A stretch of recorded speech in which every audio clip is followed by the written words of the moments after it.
Hello student आज আমি আলোচনা কৰিম ক্লাস 8ৰ অসম জাতীয় বিদ্যালয় পাঠ্যপুথিৰ লেসন নম্বৰ 12 জন কিটছে লিখা এটি ধুনীয়া কবিতা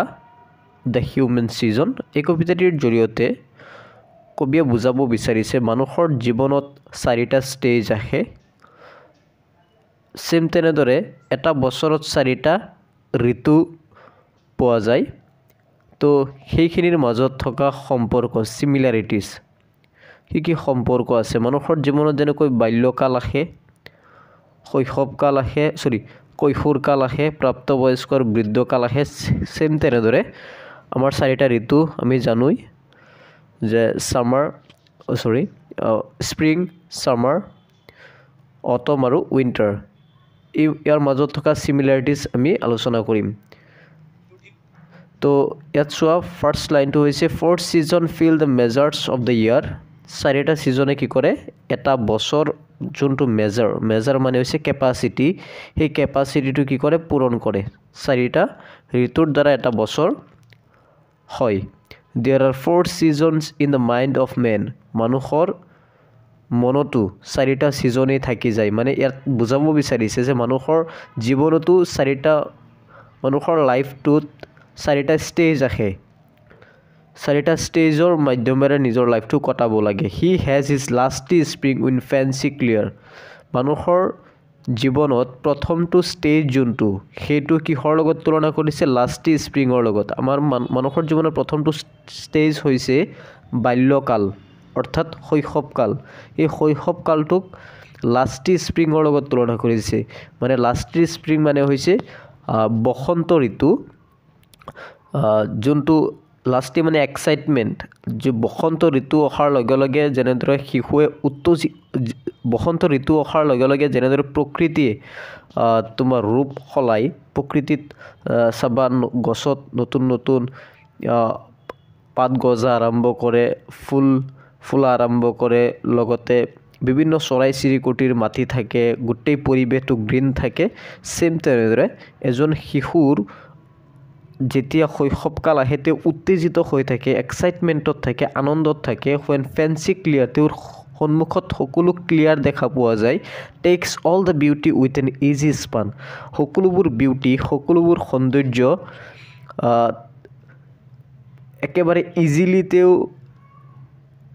সেই সৌন্দৰ্য উপভোগ কৰিব বিচাৰে সেই সৌন্দৰ্যৰ মাজতে থাকি তেওঁ আনন্দ পায়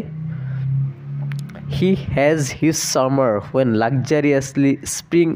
honeyed card of youthful thought he loves. তাৰ পিছত আহে summer তাৰ মানে adolescence কৈশোৰকাল আৰু সেই কৈশোৰকালত কবিয়ে কৈছে যে শিশুৱে কি কৰে মানে চাইল্ডহুডত যেতিয়া বাল্যকালত যি লাইফ আমি কটালো তাৰ যি বিউটিফুল মেমৰি এক্সপিৰিয়েন্স থট এইবোৰ মনত পেলোৱা হয় আকৌ কেতিয়া শৈশৱকালত মানে বাল্যকালৰ কথা আমি যেহেতু শৈশৱকালত আছো ধৰা ডেকা আমি যুৱক ইউথ আমি সেই বাল্যকালৰ স্মৃতিবিলাক আমি মনত পেলাও কাৰণ বাল্যকালত আমাৰ কি কৰিছিলো সেই গোটেইবোৰ ভাল লগা বস্তুবিলাক হনাইট কাৰ্ড মানে হনাইট কাৰ্ড এত তুলনা কৰিছে যেনেদৰে গৰুৱে যেতিয়া গাছ চুবাই থাকে তেতিয়া গা খোৱাৰ পিছত সবা এটা নিস্তব্ধ ঠাইত বহি থাকিলে গৰু এটা তাৰ পিছত সি আকৌ মুখেৰে চুবাই আছে তাৰ মানে কবিয়ে ক'ব বিচাৰিছে যে আমি সেই পুৰণি কথাবোৰ আকৌ আমাৰ স্মৃতিলৈ আনো আমি কেনেদৰে সেই বাল্যকাল কটাইছিলো and by such dreaming high is nearest unto heaven quiet coves আৰু সেই বাল্যকালত আৰু এই সময়ছোৱাতেই মানে যোনটো শৈশৱকাল কৈশোৰকাল কিশোৰ অৱস্থা এই সময়ছোৱাত আমাৰ যেন এনাৰ্জিটোই বেলেগ আমাৰ বডিত যোনটো এনাৰ্জি সেই এনাৰ্জিটোই বেলেগ আমি যেন একেবাৰে স্বৰ্গত যাব বিচাৰো গৈ একেবাৰে আমাৰ যি সপোন ড্ৰিম সেই ড্ৰিমখিনি কি থাকে বহুত হাই থাকে যেন আমাৰ লাগে আমি একেবাৰে স্বৰ্গৰ ওচৰতে আছো আমি উৰিব বিচাৰো সেইটোই কবিয়ে ক'ব বিচাৰিছে একেবাৰে এনেকুৱা ঠাই বিচাৰো য'ত স্বৰ্গৰ ওচৰত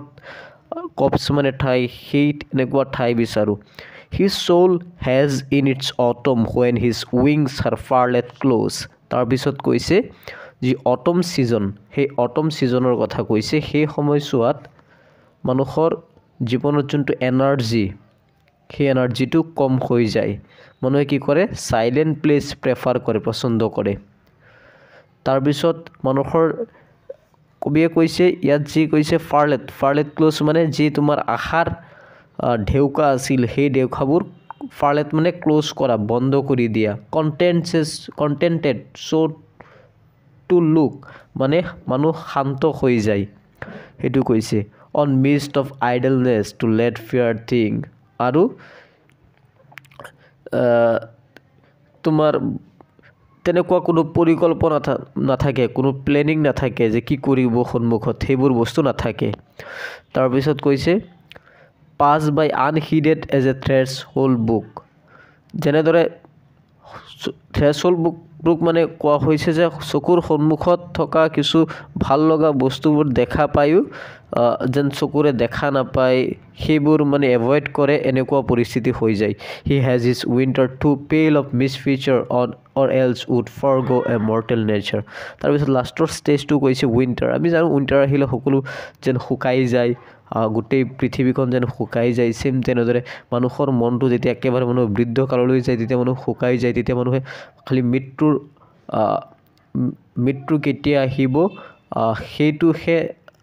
সেই সময়ত খালি ভাবা হয়, কাৰণ মানুহৰ কৰিব লগা বস্তু সেই সময়ত একো নাথাকে। তেতিয়া মানুহৰ মনত পৰে যে আমি এদিন মৰিব লাগিবই, আমাৰ মৃত্যু আমাৰ বহুত ওচৰত চাপিছে।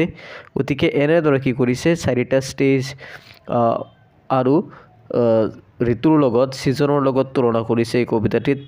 গতিকে এইখিনি আছিল কবিতাটি। ভিডিঅ'টো চাই কেনেকুৱা লাগিছে কমেণ্ট বক্সত জনাবা। নেক্সট ভিডিঅ'ত এইটো চেপ্টাৰৰ কুৱেশ্যন আনচাৰ প্ৰভাইড কৰিম। ধন্যবাদ।